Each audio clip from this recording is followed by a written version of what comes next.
Alors donc, je me présente, Charlotte Baldassari, je suis avocat au barreau de Marseille. Je suis effectivement spécialiste du droit de la propriété intellectuelle et du droit des nouvelles technologies. Et l'objet de mon intervention aujourd'hui, c'est de parler de comment le droit, et plus particulièrement le droit de la propriété intellectuelle, encadre aujourd'hui la protection de l'intelligence artificielle, mais également des œuvres créées par l'intelligence artificielle. Donc, on m'a demandé plus particulièrement d'intervenir sur à qui appartiennent finalement les créations, donc ce qu'on appelle en droit les titulaires de droits de propriété intellectuelle. Mais vous allez voir que pour pouvoir répondre à cette question, il faut déjà se demander ce qui est protégeable dans l'intelligence artificielle, par quel type de droit de propriété intellectuelle, parce qu'il y en a plusieurs qui peuvent éventuellement s'appliquer, voire se superposer, pour ensuite répondre sur la question de la titularité. Donc, c'est ce que j'ai indiqué en introduction. Pour répondre en fait au sujet et savoir qui est bien titulaire des droits de propriété intellectuelle, tant sur l'intelligence artificielle que sur les œuvres créées par l'intelligence artificielle, il faut d'abord vérifier s'il existe des droits de propriété intellectuelle. Traditionnellement, les juristes distinguent traitent le sujet de deux manières. La première, c'est l'intelligence artificielle en elle-même. Est-ce qu'elle est protégeable ? Et vous verrez que oui, elle est protégeable à certaines conditions et selon différents types de droits de propriété intellectuelle que l'on va avoir. Il en découlera forcément des titulaires de droits de propriété intellectuelle que je vais énoncer. En revanche, s'agissant des œuvres créées par l'intelligence artificielle, on va se poser la question de est-ce qu'elles sont protégeables en tant que telles, et vous allez voir que la difficulté, les lois actuelles sont sans doute insuffisantes pour pouvoir régler la question dans sa globalité. Et dans ce cas, qui en détiendrait éventuellement les droits de propriété intellectuelle ? J'ai employé volontairement le conditionnel parce que vous allez voir qu'il y a des limites dans notre législation actuelle. Alors ça, c'est le fameux titre, donc c'est la protection de l'intelligence artificielle par les différents droits de propriété intellectuelle. Voilà. Alors, traditionnellement, donc, plusieurs droits de propriété intellectuelle sont possibles pour protéger une intelligence artificielle. Je vais aujourd'hui, parce qu'on ne pourra pas tout aborder, vous parler essentiellement du droit d'auteur, que je vais vous définir avec les critères de protection qui sont posés par le Code de la propriété intellectuelle. Mais vous avez également le brevet qui est une solution technique répondant à un problème technique. Il faut que ce soit une invention qui soit nouvelle avec une application industrielle. Vous avez également le droit des logiciels qui est en fait un droit spécifique qui découle du droit d'auteur mais qui est appliqué spécifiquement au droit des logiciels. L'intelligence artificielle peut être également couverte par un certificat d'utilité, donc c'est les mêmes conditions que pour le brevet, mais avec une protection qui est moindre, puisque le brevet est protégé pour 20 ans, alors que le certificat d'utilité est limité dans le temps à 6 ans. Vous avez également la protection du producteur de bases de données, puisque effectivement l'intelligence artificielle peut donner lieu à une protection spécifique au titre des bases de données. Éventuellement, suivant sa forme, pourquoi pas un dessin en modèle, hein, la forme esthétique d'une intelligence artificielle. Là, j'ai pris la représentation d'un robot, mais suivant sa forme spécifique, pourquoi pas. Ainsi qu'il faut parfois lui donner un nom de marque. Donc ça, c'est des droits que je n'aborderai pas parce qu'il me semble moins essentiel que le droit d'auteur ou le droit des brevets.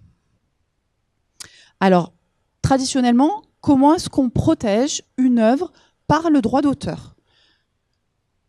Alors, la disposition du Code de la propriété intellectuelle est en dessous. Vous le voyez, la façon dont c'est rédigé, hein, depuis, c'est une loi qui est très ancienne puisqu'elle date de 1957. L'auteur d'une œuvre de l'esprit jouit sur cette œuvre du seul fait de sa création d'un droit de propriété incorporelle, ce qui le distingue de la propriété corporelle. Exclusif, donc c'est ce qu'on appelle le monopole d'exploitation de l'auteur et qui est opposable à tous les tiers. L'auteur peut se prévaloir de ce monopole d'exploitation. Donc le simple fait de créer une œuvre lui confère cette protection à deux conditions. C'est dommage parce que ces deux conditions sont importantes. Elles sont cumulatives, donc il faut vraiment qu'il y ait ces deux conditions. Il faut que ça prenne la forme, il faut que ça soit une création qui ait une forme particulière, une forme d'expression. On le distingue de l'idée. C'est pour ça que c'était intéressant de voir vos échanges sur en tout cas en termes juridiques, sur quelle idée et par rapport à l'intelligence artificielle. Il faut savoir que l'idée n'est pas protégeable par un droit de propriété intellectuelle. Il faut qu'elle soit seule l'idée matérialisée par une forme spécifique, donc ça peut être un plan, un dessin, un manuscrit, peu importe, mais il faut qu'elle soit matérialisée par quelque chose. Ça, c'est la première condition. La deuxième condition, c'est qu'il faut qu'on soit en présence d'une forme originale. Je reviens juste une minute pour illustrer la protection, ou plutôt la non-protection de l'idée. On cite souvent à la faculté de droit, pour bien faire comprendre, une affaire qui s'est déroulée dans les années 90 d'un artiste, Christo, dont vous avez peut-être entendu parler, qui avait fait, pour la première fois, avait décidé d'emballer le Pont-Neuf. Donc il avait eu l'idée d'emballer le Pont-Neuf à Paris avec des matériaux très spécifiques, et il avait obtenu la protection de cet emballage par le droit d'auteur, parce que il y avait en fait une société qui avait filmé le Pont-Neuf et qui avait essayé d'en faire une série télévisée. Donc c'est là où il avait réclamé la protection par le droit d'auteur et qu'il l'avait obtenue. Mais quelques années plus tard, Christo a voulu attaquer d'autres prétendus auteurs qui avaient repris l'idée d'emballer un monument. Et donc Christo s'était prévalu de l'originalité de sa création. Et là, la jurisprudence lui avait dénié cette protection, c'est-à-dire que les juges lui ont dit « Oui, vous avez une protection sur l'emballage spécifique du Pont-Neuf, mais pas sur l'idée d'emballer tous les monuments de la ville de Paris ou de France ou de Navarre ». Donc c'est ce qui explique en fait que c'est vraiment la forme spécifique qui est protégée et non l'idée de la création en tant que telle. C'est vraiment la frontière. L'auteur ne pourra pas aller jusqu'à protéger l'idée ou le principe ou la méthode. S'agissant de l'originalité, donc c'est la deuxième condition qui est imposée. Alors, pas selon le code de la propriété intellectuelle, parce que ce n'est pas défini dans le code de la propriété intellectuelle, mais c'est la jurisprudence qui est venue nous expliquer au fur et à mesure, et c'est là où c'est intéressant, parce qu'on peut se poser la question de l'application de ce critère pour de l'intelligence artificielle. Vous voyez, en 1957, on parlait de reflet de la personnalité de l'auteur. Il faut que l'œuvre en tant que telle soit le reflet de la personnalité de son auteur. Il faut ensuite, donc, ça a légèrement évolué, mais on reste toujours sur des concepts qui sont très proches. En 1970, on parle de forme qui prend le sceau de la personnalité de l'auteur. En 86, la marque de la personnalité de son auteur. 94, l'empreinte de la personnalité de l'auteur. Peu ou prou, on reste sur ce même concept, c'est l'empreinte de la personnalité de son auteur. Vous voyez que c'est un critère qui est très attaché à la personne.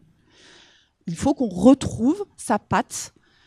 Quand on voit des Picasso, on reconnaît la patte de Picasso et on sait que quand on est devant une œuvre dont on ne connaît pas forcément, parce qu'on ne connaît pas forcément toute l'œuvre de Picasso, on va reconnaître sa touche personnelle. Et donc c'est ce fameux critère qui est appliqué pour savoir s'il y a ou pas protection par le droit d'auteur.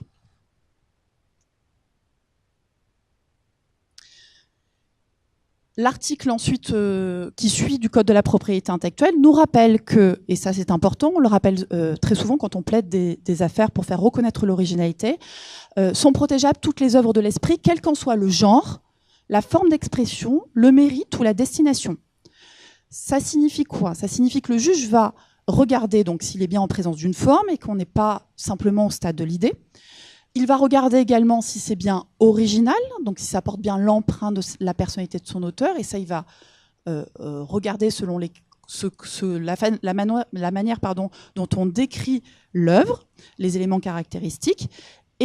Mais, nous dit le Code, il ne doit pas tenir compte, par exemple, du mérite. Ça signifie que même si le juge considère que telle ou telle œuvre, par exemple, ne mérite pas d'être protégée parce que c'est pas de ses goûts, ça ne doit pas interférer sur le fait que l'œuvre doit être protégée. Donc classiquement, qu'est-ce qu'on protège? On protège des livres, des œuvres cinématographiques, de la musique, etc. Moins classiquement, puisque ce critère n'a pas été défini de façon stricte, le droit s'est adapté à l'évolution. Donc on a pu protéger un dictionnaire, un numéro de cirque, un jeu vidéo, et aujourd'hui un site internet, une application mobile, etc. La loi de 1957, certes légèrement adaptée, s'applique toujours.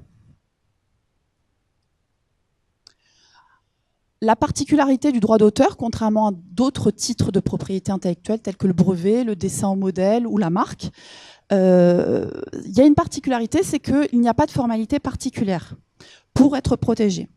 Aujourd'hui, si je suis devant vous et que je crée, je peins une œuvre, dès que j'aurai posé mon pinceau, je serai protégé, sous réserve bien sûr que ça soit original. Alors, c'est très bien parce que effectivement, ça nécessite aucune formalité particulière pour l'auteur. Hein, il n'a pas à demander un enregistrement auprès d'un office. Ça, en revanche, un inconvénient, c'est qu'il faut se ménager la preuve de la date de création. Parce que si j'ai fait cette œuvre aujourd'hui, le 13 février 2019, si demain je veux attaquer quelqu'un qui a fait une œuvre vraiment très très semblable, il va falloir que je prouve que c'est bien moi qui l'ai créée la première.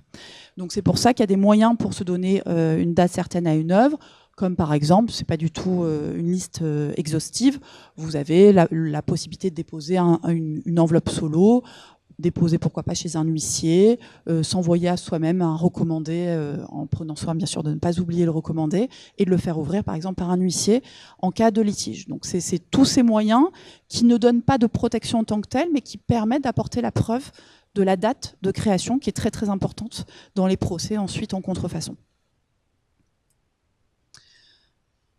Une fois qu'on a dit ça, donc on a une œuvre, qu'elle est bien originale, qu'on a bien la date de création, le contenu de la protection, vous avez essentiellement, je ne vais pas trop m'apesantir là-dessus parce que c'est pas le sujet, mais ça permet d'illustrer ensuite les difficultés de l'application de la législation actuelle à l'intelligence artificielle. Mais sachez que l'auteur a ensuite des droits. Il a des droits patrimoniaux, le droit de représenter l'œuvre et le droit il est en dessous, le droit de reproduction. C'est le fait de faire l'œuvre, faire des copies de l'œuvre en fait. Le téléchargement en fait partie. Et le droit de représenter l'œuvre, par exemple sur Internet, on représente l'œuvre. L'auteur a également des droits moraux. Il a le droit à ce qu'on reconnaisse sa paternité, donc exiger que la mention de son nom sur l'œuvre. Le droit au respect de l'œuvre, ça permet effectivement à l'auteur de s'opposer à toute modification qui serait susceptible de dénaturer l'œuvre telle que l'auteur l'a conçue initialement. Le droit de la divulguer, c'est-à-dire qu'il n'y a que lui qui peut dire à un moment l'œuvre est terminée et donc je vais pouvoir la divulguer. Et le dernier, c'est le droit de retrait. Il a le droit à tout moment de faire retirer l'œuvre, même s'il avait autorisé sa diffusion, sous réserve bien sûr d'indemniser celui qui exploitait l'œuvre, si ce n'est pas lui qui l'exploite directement. Donc la durée de protection, et là c'est pareil, c'est assez intéressant de voir que la durée de protection qui est prévue par le Code de la propriété intellectuelle, c'est la vie de l'auteur, donc on parle bien de sa vie en tant que personne physique, plus 70 ans après son décès. Donc la durée de protection est bien sûr variable, puisque tout dépend de la durée de vie de l'auteur. On sera sur 50 ans pour des droits voisins, je ne reviens pas, les droits voisins, je l'ai illustré, mais c'est tout ce qui est artiste-interprète, et 15 ans après l'achèvement, par exemple, d'une base de données.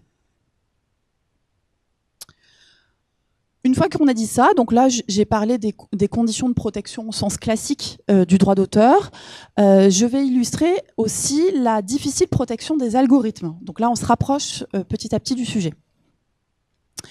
Dans le cas des œuvres logicielles, la législation s'est adaptée, notamment avec la directive de 2009, qui a remplacé celle de 1991, concernant la protection juridique des programmes d'ordinateur, et qui précise ce qu'est un programme d'ordinateur, telle qu'elle est définie par la directive. Donc vous voyez, ce sont des programmes, sous quelque forme que ce soit, y compris ceux qui sont incorporés au matériel. Et ces programmes comprennent également tous les travaux préparatoires à l'élaboration d'un logiciel, donc tous les travaux préparatoires de conception, à condition qu'ils soient de nature à permettre la réalisation d'un programme d'ordinateur à un stade ultérieur. Donc il y a bien une protection du programme d'ordinateur, même s'il n'y a pas de définition légale, textuelle en tout cas, dans le code de la propriété intellectuelle. Donc ce qui est protégeable dans un logiciel, par le droit spécifique des logiciels, vous le voyez, c'est la liste qui est énoncée dans le support, c'est l'architecture des programmes, c'est le code source, c'est également le code objet, les différentes versions du logiciel, puisqu'il peut y avoir des versions qui vont évoluer du logiciel, les écrans et les modalités d'interactivité, à condition toutefois qu'ils soient originaux, et le matériel de conception préparatoire qui est visé également spécifiquement par le code de la propriété intellectuelle. A contrario, ce qui est exclu par le droit d'auteur des logiciels, vous le voyez, alors moi je l'avais mis en rouge, vous avez toutes les fonctionnalités du logiciel qui sont spécifiquement exclues, les algorithmes, et je vais m'en expliquer, les interfaces, les langages de programmation et la documentation d'utilisation du logiciel. Alors, celle-là, elle peut être protégée par le droit d'auteur au sens traditionnel. Mais cette liste concerne vraiment le logiciel et tout ce qui est exclu, parmi lesquels la protection des algorithmes en tant que tels. Alors, on peut s'interroger, pourquoi est-ce qu'on a exclu du champ d'application par le droit d'auteur et plus spécifiquement par le droit des logiciels, les algorithmes? Selon en fait les textes européens et la jurisprudence qui a suivi, on considère que les algorithmes relèvent des idées et des principes. Pour revenir à l'exemple que j'ai illustré, celui de Christo, effectivement, toutes les idées sont exclues du champ de la protection par le droit de la propriété intellectuelle. Notamment pour des questions probatoires. Si demain je vais plaider devant un tribunal et que je dis que mon client a pensé à tel projet, ça va être difficile de le prouver. Pour le juge, ça va être compliqué quand même de se mettre à la place de mon client. Donc c'est aussi pour des raisons aussi basiques que les idées et les principes ne sont pas du tout protégeables par le code de la propriété intellectuelle. Donc on considère en fait que les idées et les principes qui sont à la base des algorithmes eux-mêmes ne sont pas protégeables parce qu'ils n'ont pas véritablement de forme suffisamment définie et ils restent au stade de l'idée.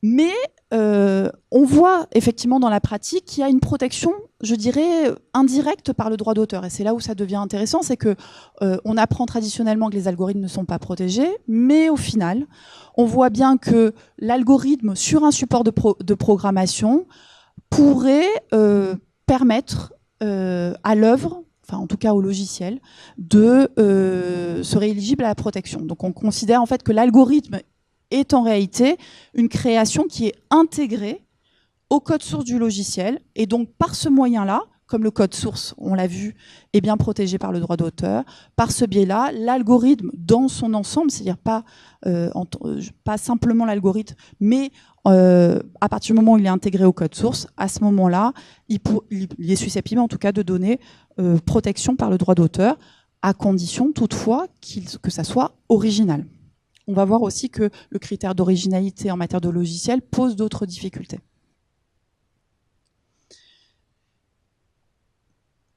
Effectivement, quid du critère d'originalité? Je vous ai parlé de l'empreinte de la personnalité de l'auteur.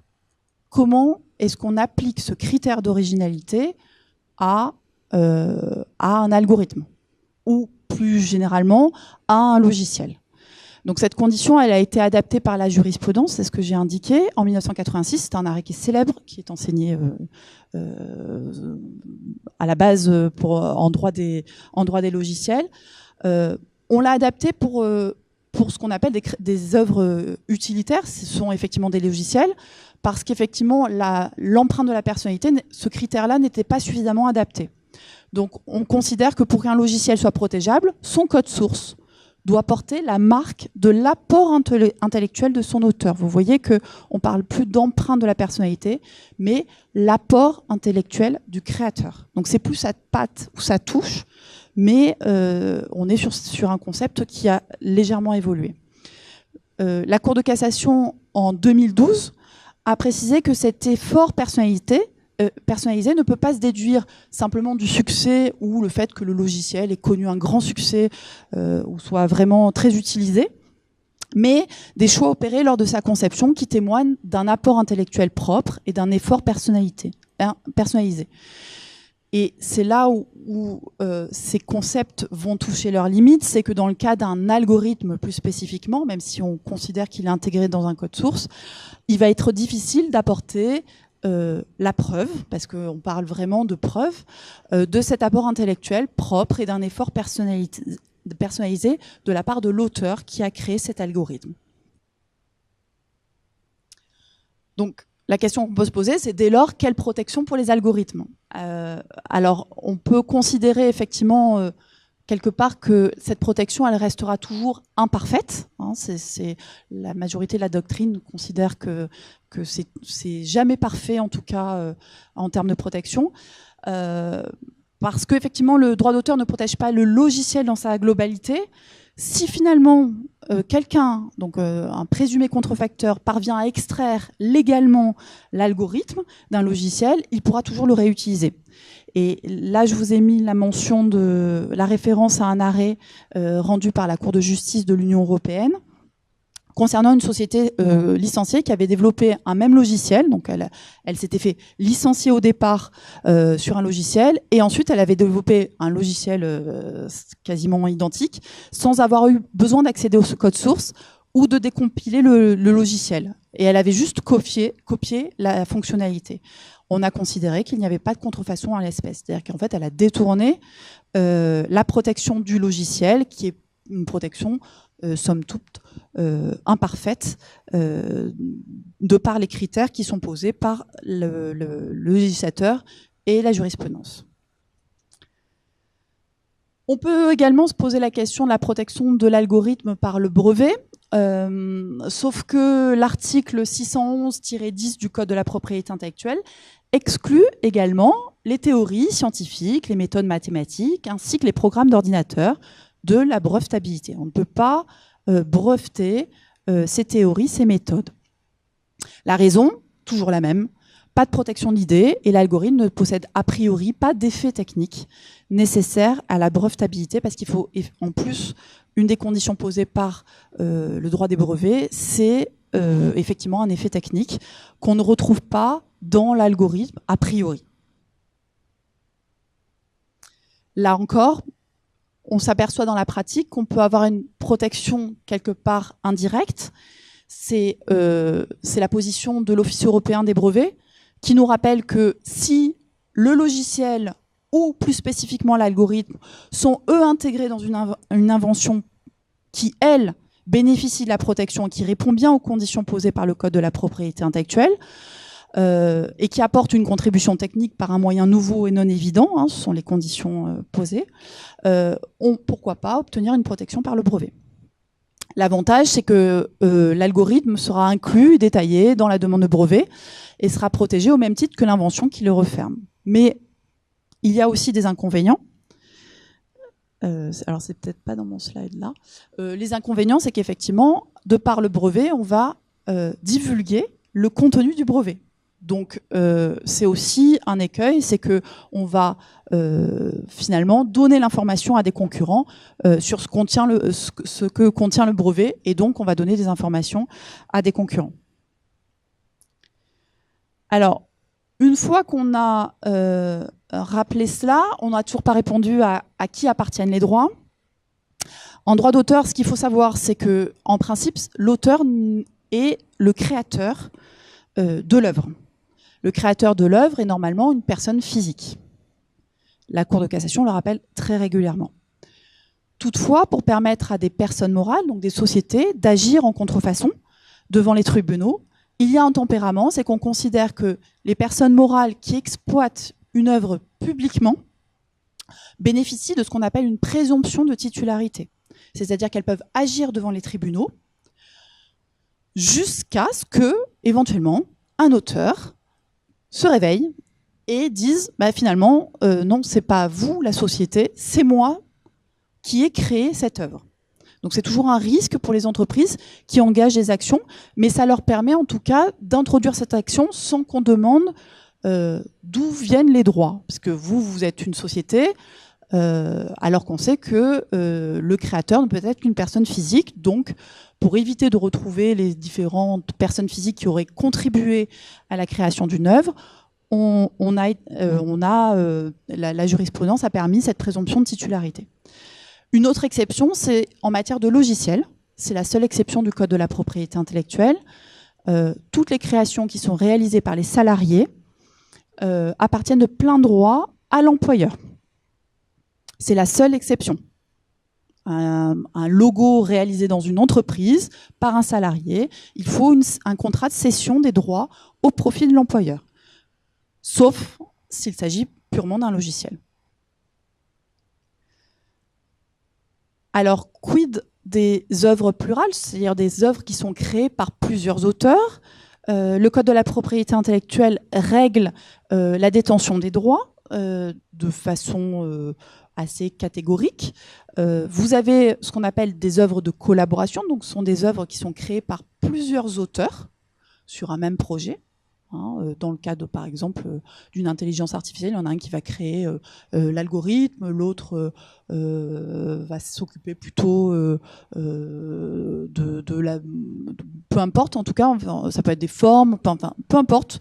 Mais en tout cas, s'il y a plusieurs auteurs qui interviennent, chacun va être propriétaire des droits sur l'œuvre globale. La difficulté, c'est que ces auteurs vont se retrouver en ce qu'on appelle en indivision. Ça veut dire que personne ne pourra exploiter l'œuvre dans sa globalité sans l'accord des autres auteurs. Vous avez également ce qu'on appelle les œuvres dérivées. Ce sont des œuvres qui sont créées par un auteur, mais qui s'appuient sur une première œuvre. Donc là aussi, ça va illustrer aussi la problématique des œuvres créées elles-mêmes par une intelligence artificielle. Mais sachez que dans le cadre de l'auteur d'une œuvre qui est créée à partir d'une première œuvre, il peut bénéficier de la protection par le droit de la propriété intellectuelle, sous réserve toutefois d'avoir obtenu l'accord du titulaire de l'œuvre première. Troisième catégorie d'œuvres plurales, c'est ce qu'on appelle les œuvres collectives, qui sont définies, qui sont interprétées très strictement par la jurisprudence. Ce sont des œuvres qui sont créées sur l'initiative d'une personne physique ou morale. La plupart du temps, ce sont des personnes morales, ce sont des sociétés, qui édite, publie et divulgue une œuvre sous sa direction et dans laquelle les différentes contributions des auteurs se fondent dans un ensemble. Donc sur un projet X ou Y, une société fait travailler toute une équipe. La société, si elle édite et qu'elle divulgue cette œuvre, cette intelligence artificielle sous son nom, pourra bénéficier de la protection par le droit d'auteur, sous réserve quand même que la contribution de chacun des auteurs se fonde dans cet ensemble. Donc si la contribution en revanche est individualisée, à ce moment-là, on revient sur ce qu'on appelle une œuvre de collaboration. Donc chacun des auteurs a des droits sur sa part. En droit de brevet, c'est beaucoup plus simple, puisque le principe, c'est que celui qui a inventé l'invention, l'objet en tout cas du brevet, c'est bien l'inventeur. Il y a des exceptions, c'est pour les entreprises, lorsque un salarié est intervenu sur une invention dite de mission, son employeur lui a demandé de créer quelque chose, et ce quelque chose a pu être protégé par un brevet, donc les droits appartiennent à ce moment-là à l'employeur.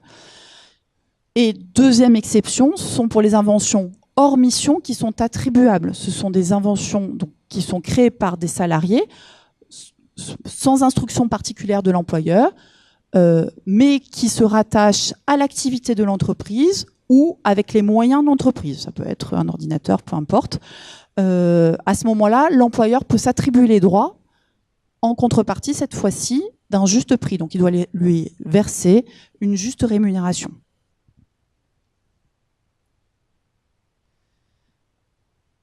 Alors, donc, là, on a vu la protection en tant que telle de l'intelligence artificielle. Se pose la difficulté, qui, encore une fois, n'est pas réglée par la loi ni la jurisprudence, et qui est sans doute vouée à évoluer par la suite, c'est la protection des œuvres, cette fois-ci, créées par les intelligences artificielles. Alors là, je vous ai donné 2 exemples, peut-être que vous en avez parlé précédemment. Idavi, donc c'est un bras articulé. Et vous avez aussi Benjamin, donc lui, il crée des œuvres picturales, alors que Benjamin, lui, ce sont des œuvres créées sont des œuvres cinématographiques. Donc il compile effectivement plusieurs œuvres cinématographiques pour recréer un scénario et recréer un film spécifique. Donc vous allez voir que sur cette partie-là, c'est plus des questions que des réponses, alors que dans la première partie, c'est relativement bien encadré. Donc la première question à laquelle on peut essayer de répondre, c'est est-ce qu'un robot peut être l'auteur d'une œuvre de l'esprit? On rappelle encore une fois qu'un auteur au sens du Code de la propriété intellectuelle tel qu'il est rédigé actuellement, ça ne peut être qu'une personne physique. Mais, et c'est là où c'est intéressant, c'est que la Cour d'appel de Paris, depuis 2006, nous rappelle que la création assistée par ordinateur est protégeable. Pourquoi? Parce qu'on considère que, cette fois-ci, l'ordinateur serait un outil qui n'exclurait pas la personnalité humaine. Mais quid des œuvres qui sont vraiment créées de façon autonome? Là, il y a, dans le cadre d'une création assistée par ordinateur, il y a quand même un humain. Alors que pour une œuvre qui est créée de façon autonome par une intelligence artificielle, il va nous manquer le fameux humain, la fameuse personne physique qui, au départ, donne emprise à la protection par le droit d'auteur. Donc c'est ce qui était indiqué, et d'ailleurs la Cour de cassation reste aujourd'hui sur cette position. On a encore un arrêt récent qui rappelle, même si certains essayent de faire évoluer le droit, que seule une personne physique peut être auteur. Donc en l'état actuel, on a le problème de ce critère de personne humaine, personne physique qui normalement a la qualité d'auteur. Donc, c'est ce que j'indique, c'est qu'en l'état actuel du droit français, la création réalisée par un robot n'est pas assimilable à une création de l'esprit. On considère notamment, et c'est pour relier avec vos questionnements sur la conscience, on considère qu'il n'y a pas de conscience du résultat chez le créateur. C'est critiqué aussi par une partie de la doctrine, parce qu'on considère aussi que certains créateurs, finalement, il n'y a pas forcément de conscience du résultat, notamment dans l'art contemporain. On peut se poser la question, est-ce qu'il y a une conscience du résultat, ou est-ce que voilà, le résultat se fait de façon empirique sans avoir cette conscience? Et c'est ce que j'indiquais. En Angleterre, en 1982, il y a donc le Copyright Design and Patents Act, qui, lui, protège les œuvres créées par ordinateur par rapport à une œuvre, signifie que l'œuvre est créée par ordinateur, excluant toute intervention humaine. Donc vous voyez que la législation anglaise, elle, envisage le fait que l'humain n'intervienne pas forcément, mais on parle toujours d'œuvres créées par ordinateur, ou assistées par ordinateur. Mais même dans ce cas-là, ce que j'indiquais, c'est que reste le problème de l'originalité. Là, on a parlé de la qualité d'auteur. Reste cette difficulté à appliquer le critère de l'originalité. Souvenez-vous, c'est l'empreinte de la personnalité de son auteur. Donc là, encore une fois, je ne pourrais pas vous donner plus d'éléments, mais juste des pistes de réflexion d'une partie de la doctrine, donc de professeurs de droit, notamment le professeur Jacques Larieux, qui a publié dans un journal international de la bioéthique, et qui considère que l'objet créé par le robot ne peut refléter une personnalité qui n'existe pas et qui ne doit pas être reconnue à la machine. Donc lui, il a une position quand même assez arrêtée sur le sujet. Un autre professeur, le professeur Vivant, qui ajoute que pour reconnaître qu'une création issue d'un robot soit originale, il faut se référer à la définition objective de l'originalité. Effectivement, de plus en plus, et sous l'impulsion de la Cour de justice de l'Union européenne, on s'éloigne de la conception très subjective de la notion de critère d'originalité pour aller sur une définition beaucoup plus objective de l'originalité qui se réfère de plus en plus à la notion de nouveauté telle qu'elle existe en droit des brevets. Donc, pour le professeur Vivant, si on va plutôt dans cette direction, on peut arriver à quelque part avoir un critère qui pourrait s'appliquer davantage à la protection des œuvres créées par une intelligence artificielle. Dans ce cas-là, peuvent se poser d'autres difficultés. C'est de toute façon, quand bien même on aurait une protection sur les œuvres créées par l'intelligence artificielle, on aurait aussi des difficultés pour savoir à qui appartiennent les droits. Est-ce que c'est l'utilisateur du robot qui lui-même a donné des ordres ou qui a impulsé en tout cas cette intelligence artificielle? Est-ce que c'est l'intelligence artificielle en tant que telle ou est-ce que c'est le concepteur? Encore une fois, en France, pour le moment, seule une personne physique peut être auteur, ce qui est souvent rappelé par la Cour de cassation. Et donc, il va falloir faire sans doute évoluer la législation pour pouvoir s'adapter à ces nouveaux modes de création. Au niveau des législations étrangères, si on compare la législation française et je dirais peu ou prou la législation européenne, on voit qu'aux États-Unis, au Royaume-Uni et en Australie, une œuvre peut être protégée par le copyright, même si elle est générée par une intelligence artificielle. Aux États-Unis et en Australie, ce sera une protection qui en fait est appréciée au cas par cas. C'est pas une protection de fait, mais c'est une protection qui va être appréciée au cas par cas. Et dans tous les cas, l'auteur est la personne qui s'est chargée des agencements nécessaires pour la création de l'œuvre. Mais c'est pas la machine en tant que telle. Donc ça reste vraiment celui qui, à l'origine, a pensé l'intelligence artificielle. Donc c'est ce que j'indique, c'est que même s'il y a certaines législations étrangères qui sont peut-être plus évoluées sur le sujet que la nôtre, malgré tout, on reste sur une protection de la personne physique en tant que telle.